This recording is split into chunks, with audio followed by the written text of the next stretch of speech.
When I was in the biology school, getting my major in biochemistry, I was very much interested in viruses. Yeah, viruses are everywhere. They infect everything. And then I realized that viruses evolve all the time. So once you start working with viruses, you really see the things change with time, and they change so quick.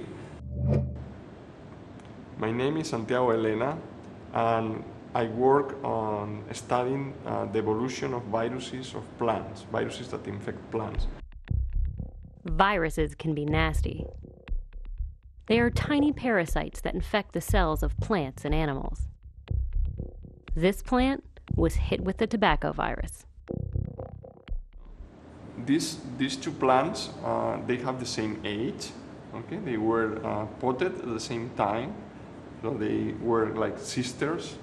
This plant was not infected, so you see how leaves are big and green and healthy, and this is an infected plant, and you can see how leaves are small and they have all this yellowing, so these are the symptoms produced by the virus. Pretty scary if you're a tobacco plant. But there's something even more terrifying about viruses. You just have to look a little closer. Once inside the cells of the tobacco plant, the virus takes over, forcing the plant to use its own energy to make more of the virus. Each individual has a very simple structure, and they can quickly evolve. At its core is a single strand of RNA, the building block of life. When new ones are produced, they can have slight mistakes or mutations, making them different from the previous generation. With literally trillions of replications in 1 month, you can have lots of mutations and therefore lots of different viruses. Compare that with animals. In 1 month, mice produce at most 1 litter of offspring. It would take them over 400,000 years to produce the same amount of offspring that a virus produces in just 1 month. In viruses, evolution happens trillions of times faster. No wonder it's hard to see evolution happening around us. But Dr. Elena has an amazing plan. He thinks we will be able to witness evolution right before our eyes. It's the evolution of the tobacco virus. To do this, he needs to use a different type of plant called Arabidopsis. These are the plants we are going to use for infecting with the virus. They are going to get sick soon. At first, the tobacco virus has no way of infecting the Arabidopsis. It is only programmed for the tobacco plant. But Dr. Elena thinks he can change this. If the original virus is given enough time, it may be able to adapt to the new host. To begin the experiment, Dr. Elena infects an Arabidopsis plant with the tobacco virus. At this point, almost nothing happens because most of the virus dies out. It doesn't know how to deal with the new host. But by random chance, a few virus individuals could carry mutations, allowing them to survive.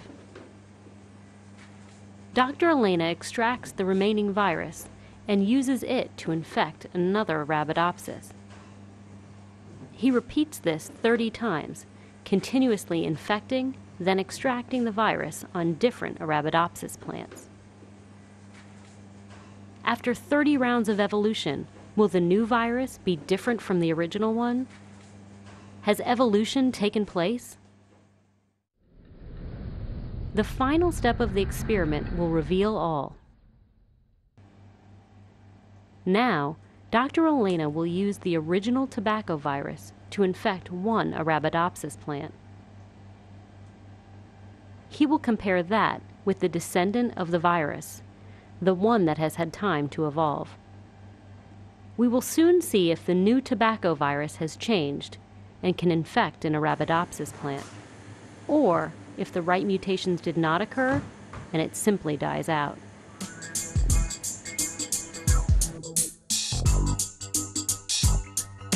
After just 3 weeks, it becomes obvious. The one infected with the new tobacco virus is sick. These plants were infected 3 weeks ago, and they now show very strong symptoms. They are very small branches, very few leaves, seeds are small, so they really look very, very sick. It seems the tobacco virus was able to evolve and infect the Arabidopsis plant. But what about the one infected with the original tobacco virus? You have to compare these with the ones infected with ancestral virus. They clearly look different. And there's no symptoms. The plants look very healthy, very long stems, lots of flowers, lots of seeds. It appears to be evolution. But to be sure, we need to look at the virus genome. The new virus has to be genetically different to the original population. When we sequenced the genome of the evolved virus, we only observed 3 amino acid replacements. This is a clear case of adaptive evolution. We first observed differences in phenotypes in the effect on plants, and now we are associating those phenotypic changes to molecular changes, changes in the viral genome. So this is the case of evolution. Just 3 small mutations make it a completely new virus. This one able to infect an Arabidopsis plant. Proving that in viruses, evolution happens right before our eyes.